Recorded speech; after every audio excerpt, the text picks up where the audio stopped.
I'll just briefly go over the categories of instruments that are there today as principal, like for solo performances.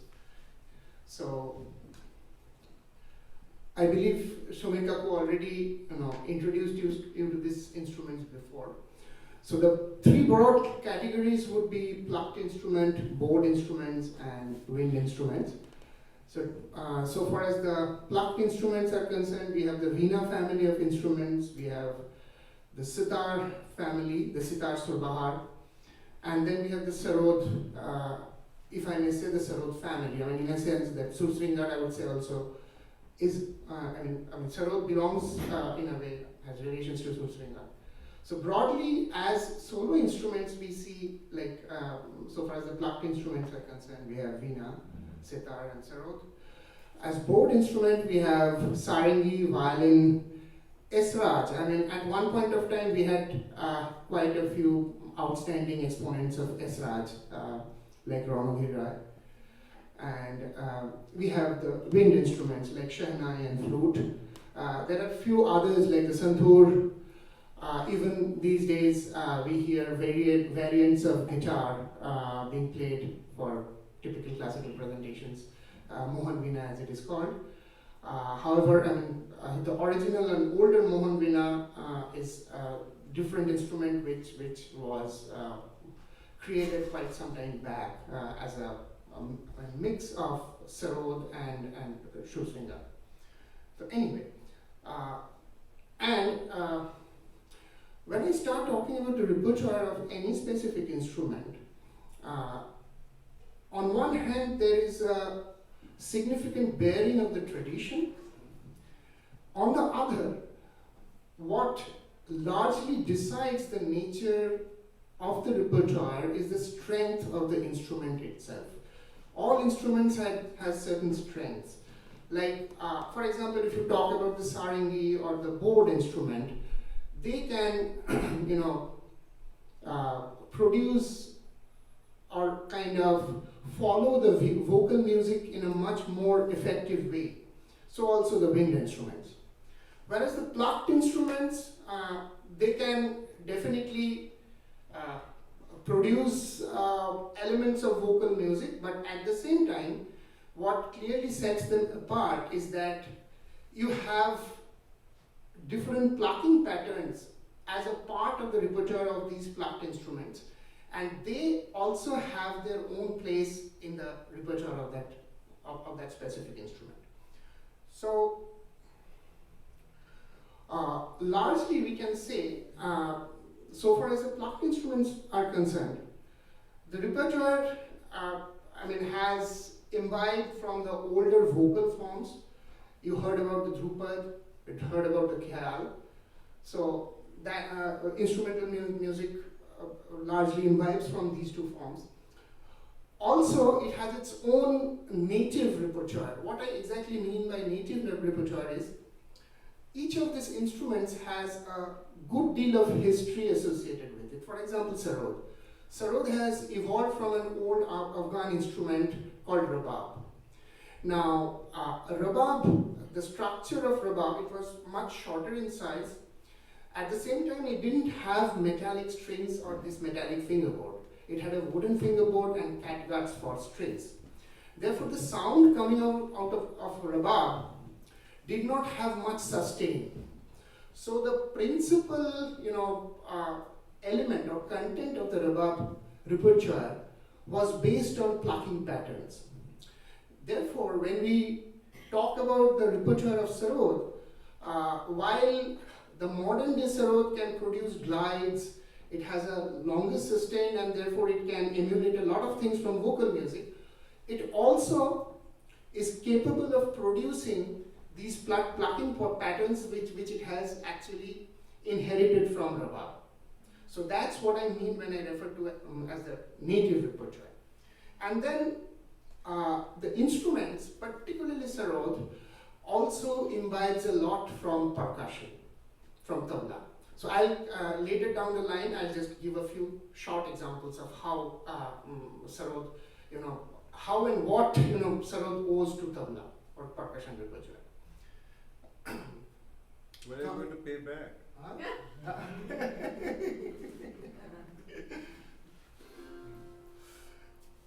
No, actually, intelligent folks find a means not to pay back their debt.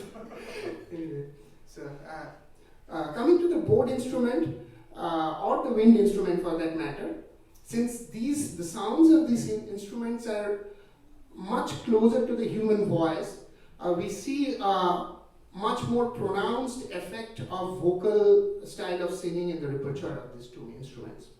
So since I'm an instrumentalist playing the sarod, which is essentially a plucked instrument, I would actually be in a position to speak more about the plucked instrument repertoire. I mean, broadly I can say, the bowed and the wind instruments, while they largely follow the vocal, vocal paradigm for presentation, the structure, and they also, if they so choose, they can typically pick up, elements from, the typical plucked instrument repertoire, because these days you hear a lot of, things, a lot of elements being played on the bowed instruments, which essentially are taken from the repertoire of plucked instrument. One example is jhala. So next, what I would come to is, in a typical classical instrumental presentation, what is the structure like of a complete classical instrumental presentation? So broadly, it is divided into two parts. In the absolute layman's terms, there is one part without the tabla and another part with the tabla. So the part which is performed with, usually any performance opens with a section where there is, at least for the initial part, the tabla is not there. So that's what we call the alap or the introduction broadly. In more specific terms, the alap or the portion without the presence of tabla can be broken down into an unmetered section and a metered section. When I say unmetered section, it's basically loose, flowing improvisations which do not conform to any cycle of beats or any tempo per se. So I will actually come into, as to what is done in each of these sections, I will briefly touch upon. So this unmetered section is actually followed by a metered section when you start doing improvisations, but these improvisations are actually set to a structure of beats. It could be a beat of playing 1-2, 1-2, whereas also in certain styles of playing there are more complex beat structures. But this is an open cycle. It doesn't have a typical, there is no tal involved. There's a laya involved, but no tal involved. There's no closed cycle involved here. So what happens in this, the second part is you start with kind of slow improvisations which are set to beats, and then try to gradually increase the pace, and then you just continue with your improvisations, but what changes is the elements of embellishments that you start using. So usually in the slower part of this unmetered alap, or the jor as we call it, we use the typical alankars that Samarth was talking about. We use mead, we use gamaks, we use certain specific alankars which are typical to instrument, like krintan and sparsh. To give you just a small demonstration.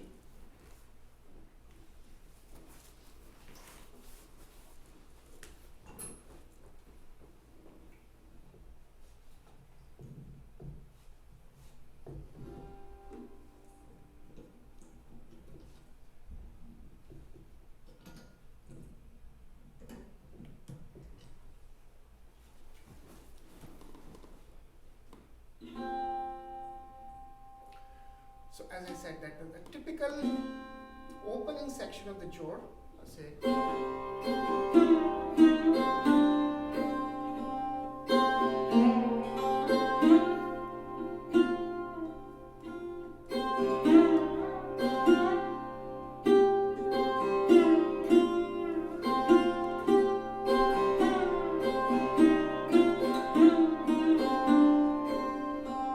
so here you can see I'm using glides.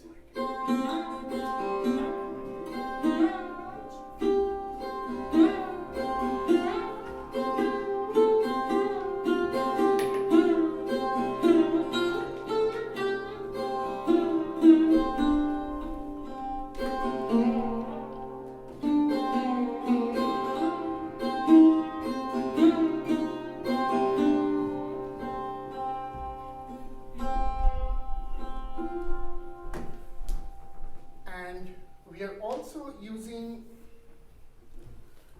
this typical swaying notes.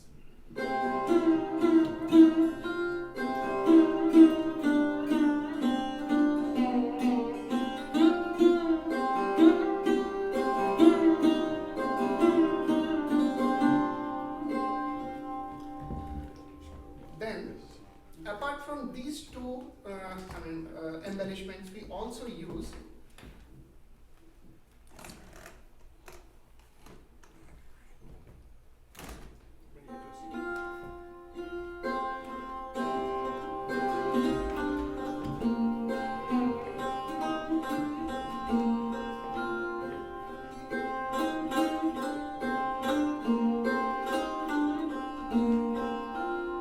this is push.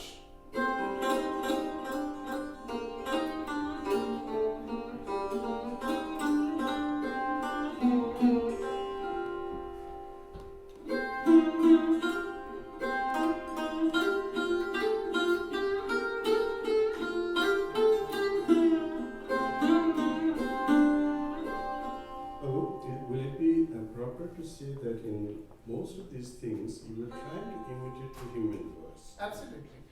But there are certain things I would like to hear from both of you, which may be typical to the instrument. That's, yeah. What is the human voice doing to those? Yeah.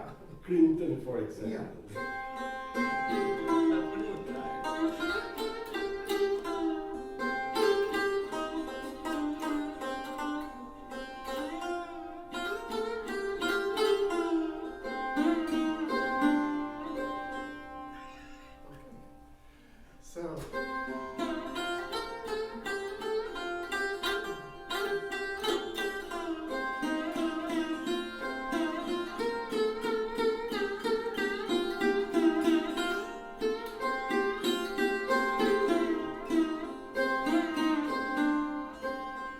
So, this typically these kinds of embellishments are used in the slower section of the metered alap or the jor. So then when it starts pacing up, you start introducing the plucking patterns or the bowl work. So in sarod, typically the downward stroke is called the da and the upward stroke is called the ra. When you perform da and ra at a relatively slower pace in succession, it is da ra. When you do the same thing in a quicker succession, it is diri. So when I play an expression, I can play it with only da. I can play with only ra, the downstroke. I can play it with dara or diri. Apart from that, you can also execute expression using da and ra in alternation. So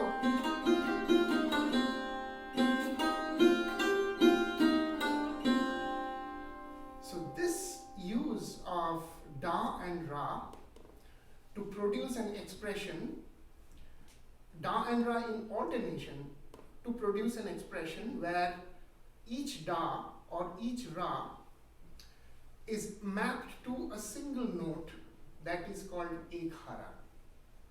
So either each note should map to a da or a ra.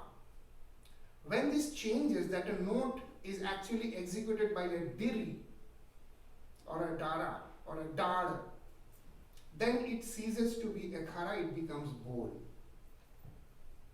So ek hara, these are all bols. So in sarod or in sitar or all plucked instruments for that matter, we have these two styles of executing expressions, either with a single stroke or with more complex strokes. In sarod in particular, apart from the simple da and ra and diri and dara, there are few other more complex bol patterns. One is dridara.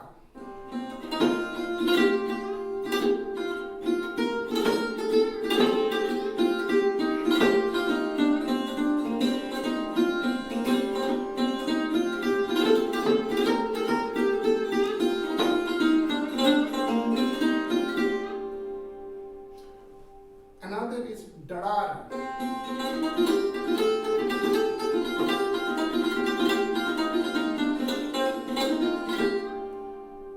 So these kind of more complex bol patterns have most likely been developed getting inspirations from percussion. So That's it. So here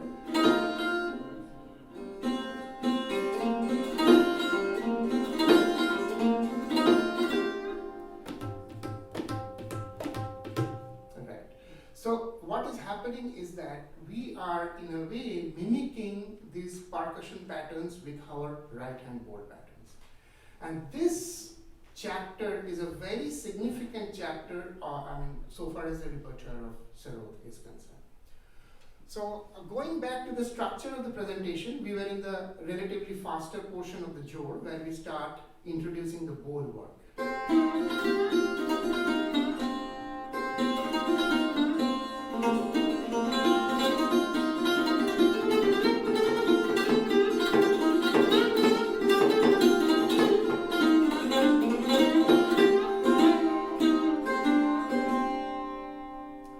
Now, once we finish this chapter on bol work, we usually introduce another chapter which is also based on certain certain motifs which utilize the plucking patterns. When I say certain motifs, it's kind of certain certain designs which are developed using the plucking patterns, but these designs are kind of standard templates which are used to do improvisation. So one example is Ladant, where you have one note followed by three diris.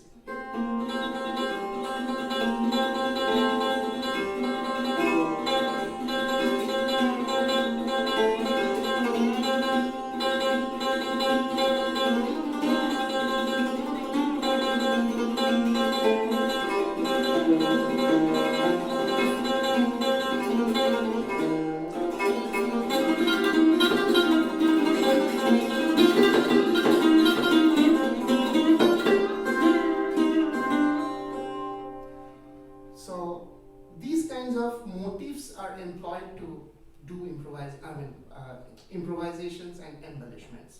So Do we want to know what Ladant actually means? The root word. If you know, Ladant? Fight. Huh? Fight. Fight. No, Ladant is fight. Okay. Right. Okay.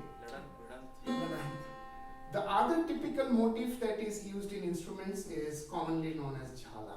So where you have, in instrument we have the strumming strings.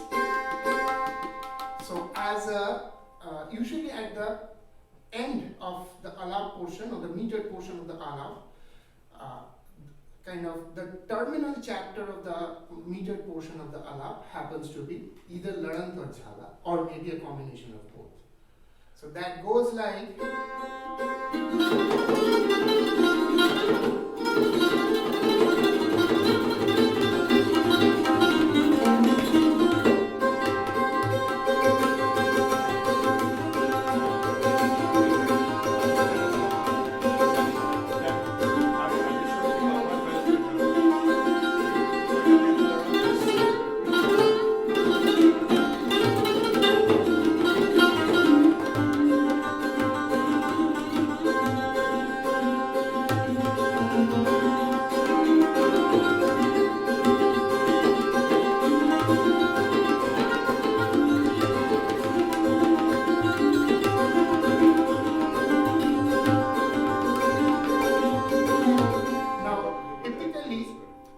What's happening here is we have a particular pattern played on the main note, and with certain support syllables executed on the strumming notes. So typically or could be any of that, usually set to kind of 4 matras of a cycle. So here so therefore, I mean, there could be various, different kinds or types of these motifs which are employed. So there, in other words, there are various different types of jhalas which, performers can, depending on their lineage, their style, their personal choice, they can choose to perform. And this kind of, marks the completion of this, of the alap chapter. There's also, is there another type of instrumental presentation where after playing the jhala, they do a particular section of gamak? Yeah, that is also, that was actually, I would say, first introduced and popularized by Ustad Vilayat Khan. Yeah, but they were, it was actually practiced on the veena because they were imitating the Drupad rendition, end of the Jor section of the jhala. They would do that gamak section. Again, gamak, similar. And in fact, in the older practices, during the older times, there was a practice when the pakhavaj actually had a role in the latter part of the jor. That is what I was typically doing. Tarparam.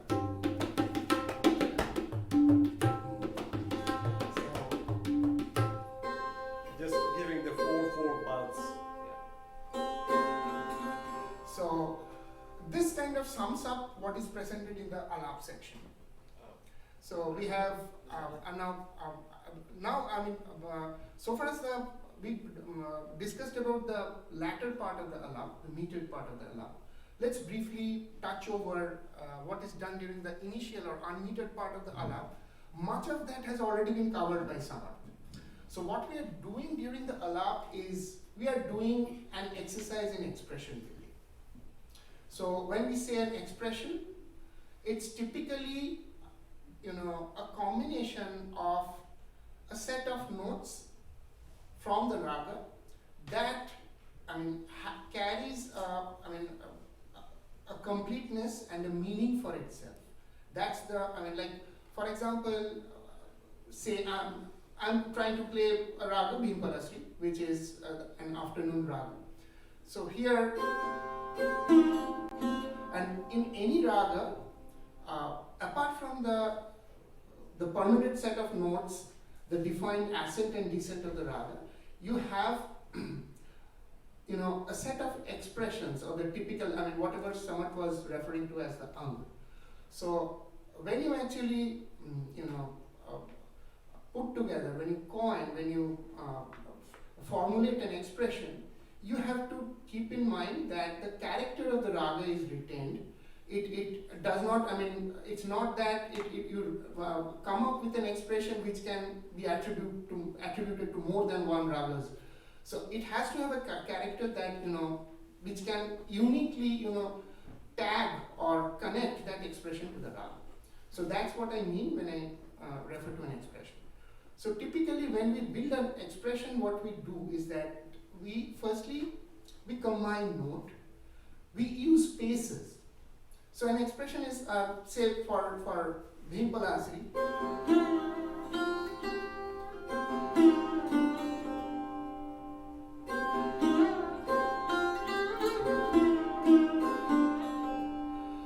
so whenever you are building an expression, you not only, I mean, you have a chosen set of notes in focus, and you are elaborating on these notes either by using certain embellishments or alankars, or by nuancing these notes with preceding or succeeding notes.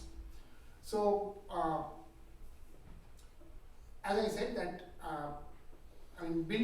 typically when you are doing an expression building as a part of alap, you would be actually doing either of these, like typically will be combining notes, use the space between notes. You should emphasize on notes in a specific way, and then you obviously have to, in order to add to your variation, you have to ensure that you execute these expressions with kind of tonal modulations. So these are, the typical approaches that you adapt when you are doing an expression building in alap. And then what do we do with the expressions? We actually, once you formulate an expression, you present an expression, you elaborate on it, and then you go on and build more expressions around that expression. And in effect, you end up developing a collection of expressions which attribute to a certain zone, maybe in a certain zone of the octave. So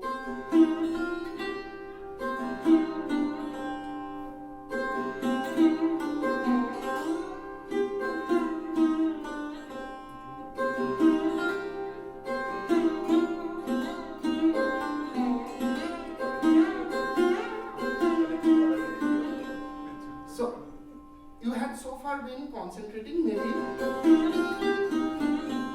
then you can gradually move over to another zone here.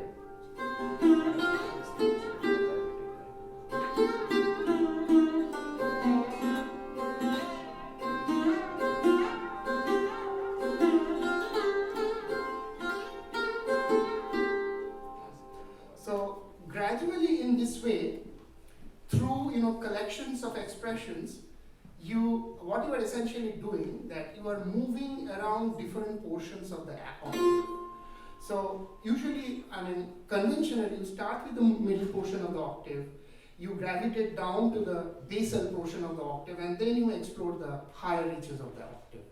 So that's how the basic expression building goes on so far as the unmuted alap is concerned.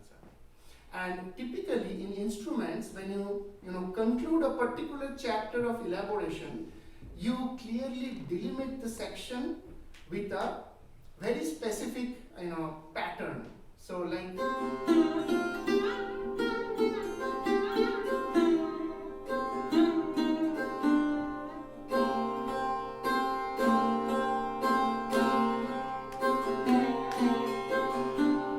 this is called a mohora. So these were, typically these are characteristics absolutely specific to instruments. But if you look at very old renditions of Drupad, there are certain similar applications of mohora. And actually, going back, this overall structure of an instrumental presentation, this largely subscribes to the structure of Drupads as they were presented in the older times. And the instrumental jor, the way it develops, is largely also based on the Drupad style. Now, let's go to the gut portion. So, as we have already known that we have the slow tempo and the medium tempo and the fast tempo. The gut portion obviously starts with a slow tempo. And as Samat mentions, I mentioned that we Shall I do mention something very interesting? In the Tals, there's a theory, theoretical aspect of Tal called Dashapran. And if you study it really well, many of the contemporary ideas about Tal really don't match. They used to have several options to combine tempos. You could actually start a composition in medium tempo and then slow down and then go to the fast. This was also part of the practice. Today we have this gradual progression from the slow to the fast. But if you go back to what it used to be, that we get to hear a lot of that in Western classical music. Back and forth in tempo. Exactly. So in our style of music, in Indian classical music, usually you never see, coming back from a faster pace to a slower pace. It's always moving up to a faster pace and ending at some climactic tempo. So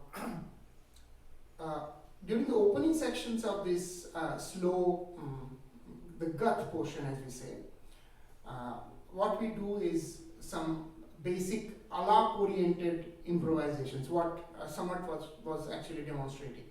So here, even though there is no explicit relationship to the beat, there is a very clear, to the performer, definitely there is a very clear implicit relation with the beat. So if we start with a typical, slow composition. So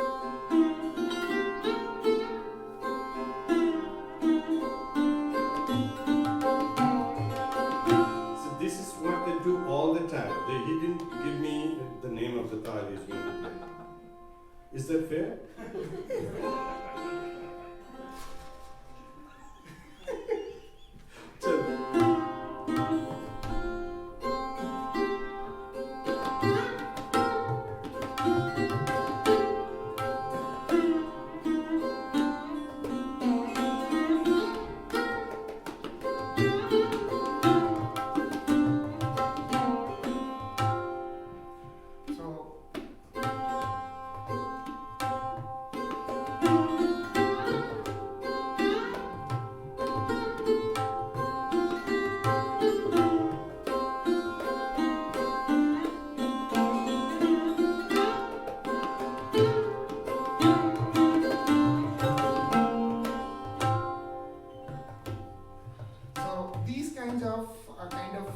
Improvisations, that's what usually the slow section opens up with. And then we move over to, firstly to kind of faster sections, and then we also gradually move over from a kind of implicit improvisation to such improvisations which have a very explicit relation to the beats.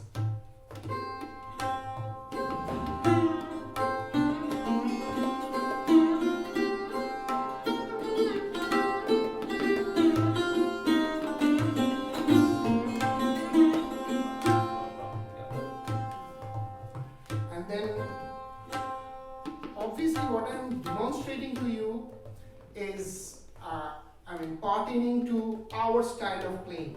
There could be various different ways of doing this depending on the style and the school of playing.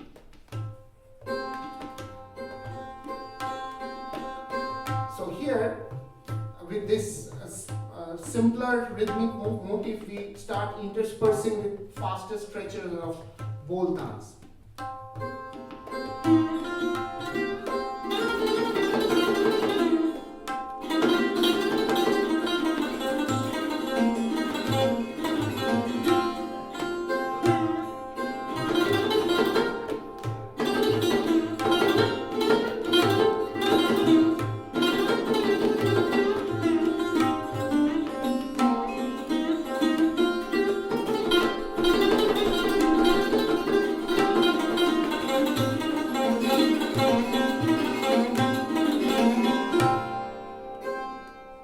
So this essentially is going at around 8 times the basic beat. So what I'm executing here is typical bolang tans, diri tans, or typically expressions executed with complex board patterns. So then we move over to different chapters of improvisations.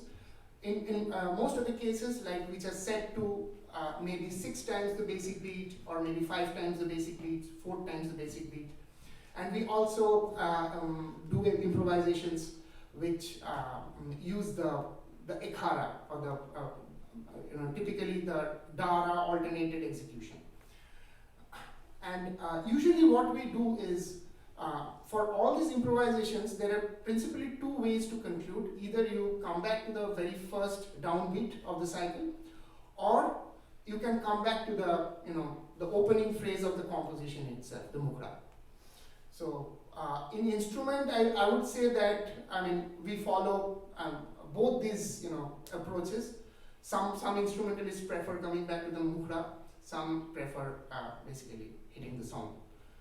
So just a quick demonstration of some of the other kinds of improvisations to different kinds of beats with respect to the basic tempo. But we also mentioned about that there are 2 distinctly different styles of instrumental music. One closely follows the Dhrupad style. Yeah. Another closely follows the Khayal style. Flute, Absolutely. sarangi, violin. Yeah, that's what I mentioned right at that Right. outset. That's what. So when you hear a violin performance or a flute performance which is following the khayal style, it will be almost the same. Exactly. In very similar lines to what Samarth was saying. Little up and then beloved composition set to ektal. Not necessarily. There are people who use Tantakari as well. Like Gajanbhava Joshi, who was a vocalist, when he played violin, he used to use Tantakari. He used to play a gat and do all the things that Tantakari used to do.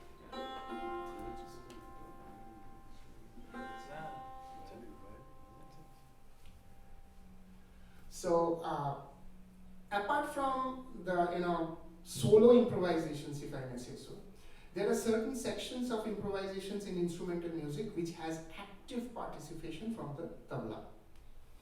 So one is the Sat Sangat, where both the instrument and the tabla, they keep playing, improvising on their own, and then they come and meet the sum in unison.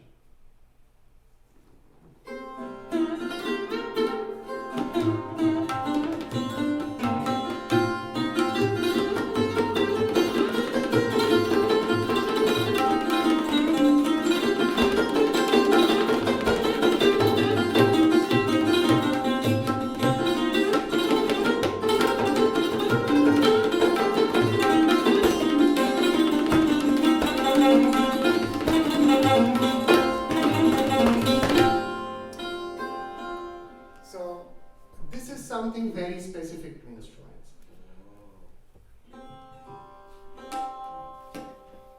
So this is something very specific to instruments.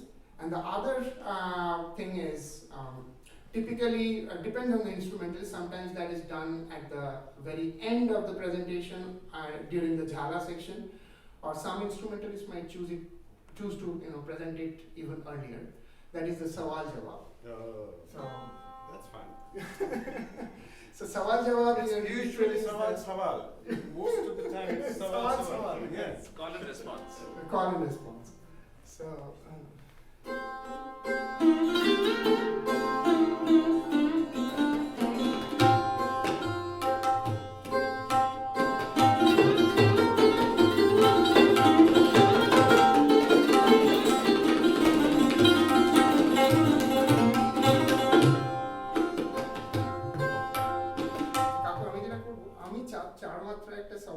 আপনি তারপরে 4 মাত্রায়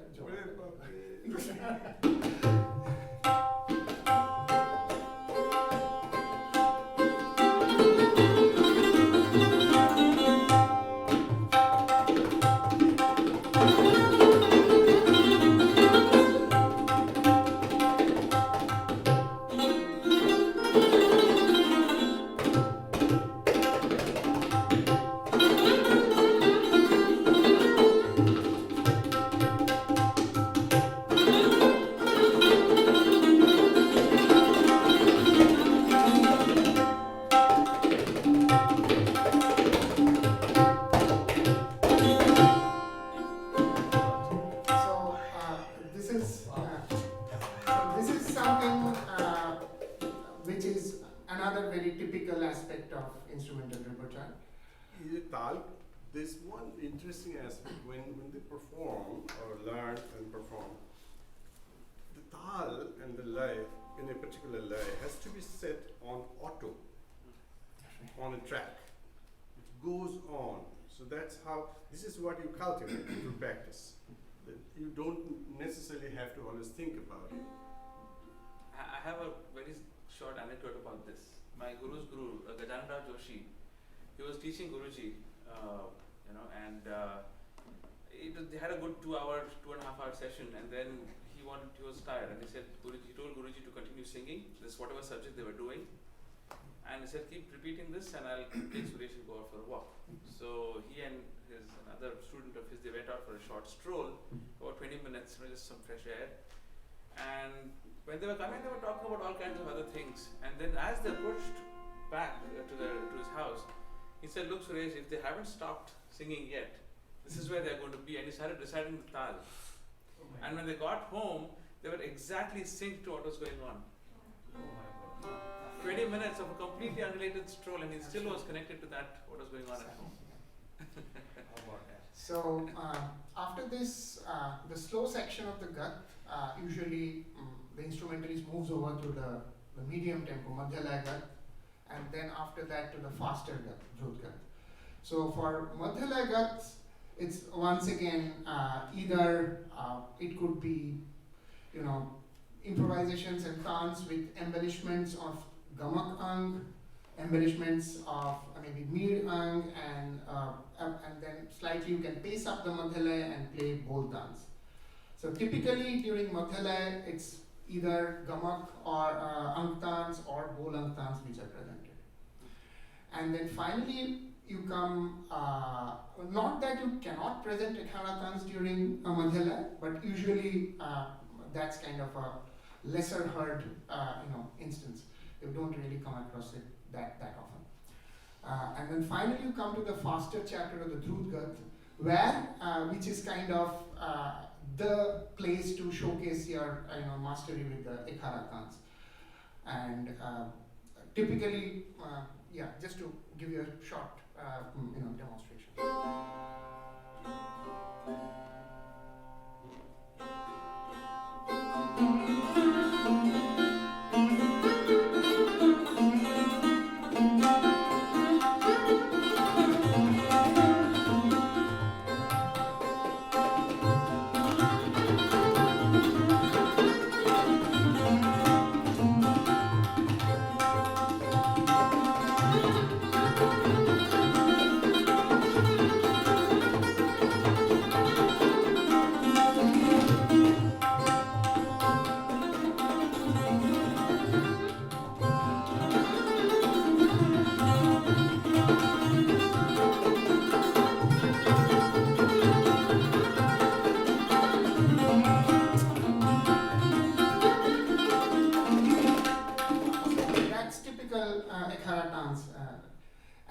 This is usually followed by, then the gut, you pace up the gut and you come to typically the section for diridris, and then you go up to the fastest section of chala.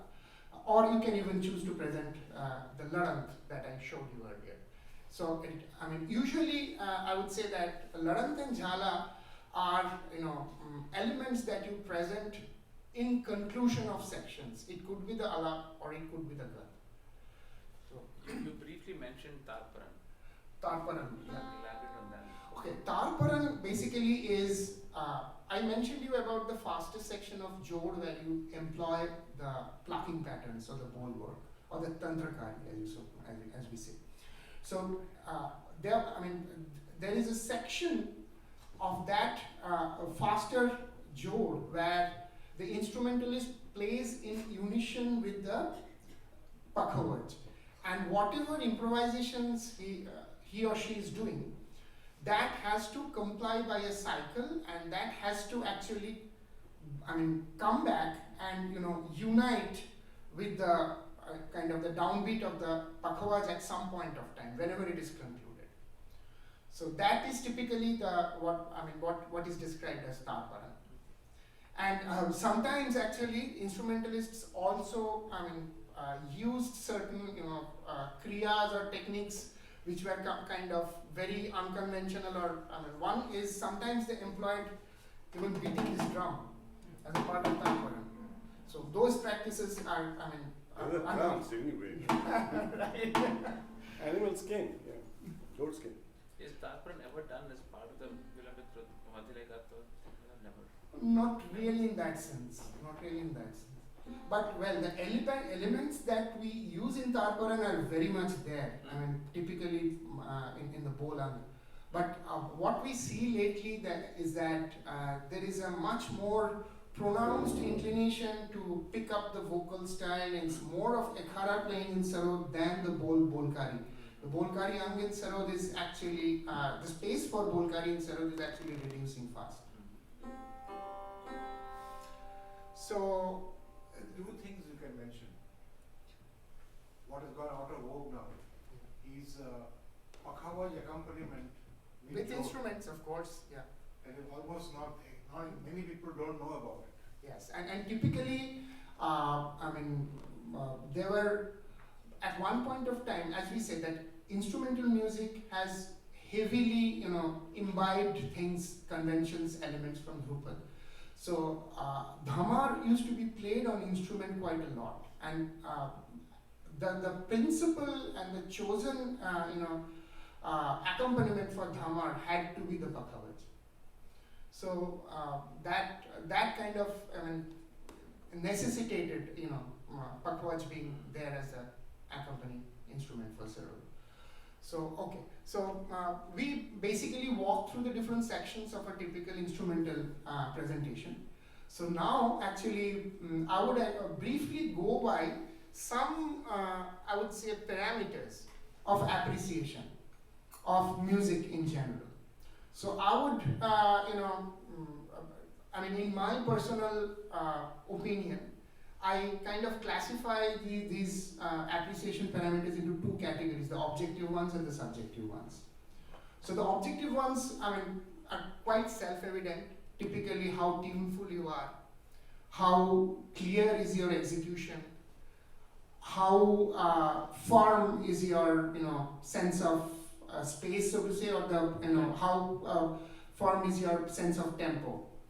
So these, and then how, with how much speed, yet with how much accuracy and finesse can you perform. So these are the very objective and evident parameters. The more subjective parameters, I would say, the first thing, in fact, is whoever is performing, and with however verve and however flourish the person may be performing, if he is not adequately conforming to the raga, he is a total no-no. So the very first subjective parameter is typically how well the performer is conforming to the raga. But then again, in our musical convention, one rag is actually perceived in so many different ways from different schools, different gharanas. But then again, at least there has to be, in a generalized sense, one has to, always stay within the limits of the raga. Then other things like, typically the beauty, the aesthetics. So that again, that is as much dependent on the performer as it is on the listener. The third thing I would say is variety. That, when you are playing, there should be sufficient variations, elements of surprise, sufficient means to not to sufficient means not to make the listener fall asleep. So that variety has to be there. Apart from that, our kind of music is, everything is connected to everything in one way or the other. So, firstly, say when you are moving from one expression in a specific zone of the octave to another expression to a different zone of the octave, there has to be a relation or a connectivity. When you are playing the gut portion, you are moving from one section of improvisation to another section. So here also you have to have a connectivity and a seamlessness. So this sense of connectivity or the seamlessness has a very typical term, silsila. So this is another very important parameter of appreciation. So another thing is that typically when you are doing your expression building, there are masters who can use just 2 or even 1 note, but just the way they apply the note, will make you sit up. So this effectiveness of applying a note or expression, the impact, so that is called the seed. So these are things which are very typical appreciation parameters of our music. While on the subject of the sea, Yeah. there's also an element of surprise because Yeah, listener is not expecting. Impact. Suddenly Exactly. he is there and comes Impact, back to exactly. what he was playing. Exactly. It has to make an impact. So, this, with this, Very I. nice. Huh? So this is a very nice, yeah, very difficult to actually articulate that different parameters. It's very nice. This is excellently done. Hmm. This is very nicely put. So, I think that's about it from my side. And thank you very much for bearing with me. Here's some questions from the meeting. Any questions? Can you talk about the strumming strings and actually the note strings? Yeah, the strumming strings, we call them the chikaris. They are always tuned to the higher of the upper octave sound. If this is your tonic, chikaris are always tuned to the upper octave sound. They're used for various things. Firstly, they're used as a principal means of delimitation, demarcating one section from another. Or typically, even when the performer is thinking in between phrases, improvisations, they typically. So this kind of and then we have its extensive use in the jhala. It can even be used as a part of lakari. You can also do that if you're picking up a palm. Yeah. So the usage of chikari as a part of lakari is called mattha.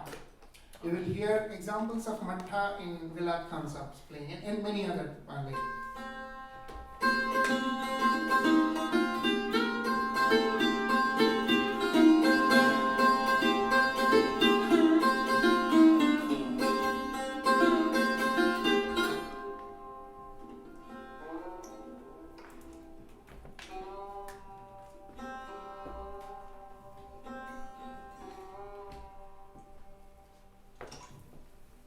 So these are some of the usage of chikari. Any other questions? Can you give one short example of silsila play? Sure. May I seek your permission to please head out because I will be presenting another concert in the city and I need to be there to open the door. Is it okay? Yeah. Thank you. Thank you. Thank you so much.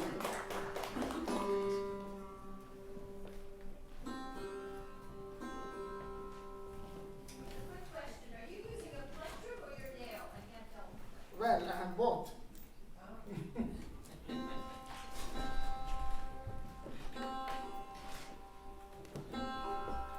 Now the silsila is a very broad term in the first place.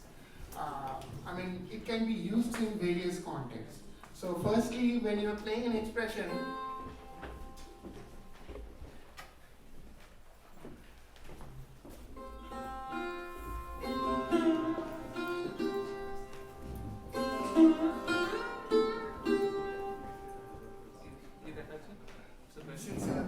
silsila example.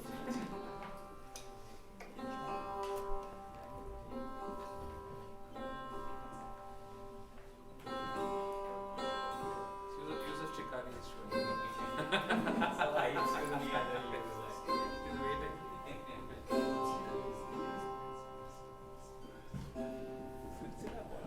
Mushki bishon broad. Yeah. It's very, very difficult. So, you can basically silsila can apply to alap in certain contexts. It can apply to gadkari. It can apply to whatever you are doing. It just means progression. Progression, exactly. How well, how seamlessly you progress. So that is the silsila. So basically, say when you are moving from one section, say you conclude a section in your jor.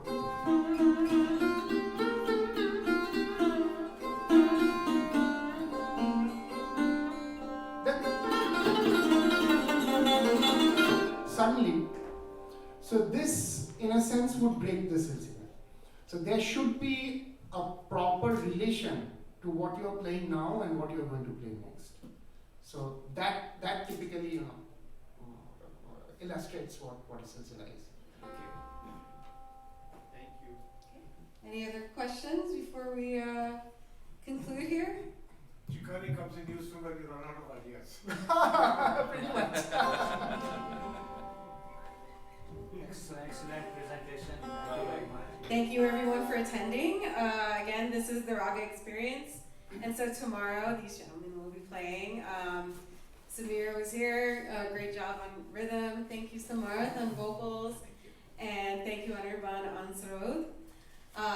And yeah, please come back tomorrow to check out everyone playing. We appreciate you being here. Again, thank you again to the New York State Council on the Arts with the support of the Office of the Governor and New York State Legislature, and with administrative support from Arts Westchester. At 2 o'clock. Yes. Today was 1, right? Yes. And then, thank you all for attending. My name is Swagata Biswas. I moderated the session, and I wanted to make sure that the focus was on these gentlemen, but I am also a singer-songwriter based out of New York, and not only do I have training in Western music, but I've also trained in Indian classical music and Kathak for over 30 years. And so it's a pleasure to absolutely moderate this session.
বাদ্যগত বেরুপোষণ রচয়িতা আমার দাদাগুরু পণ্ডিত রাধিকুমার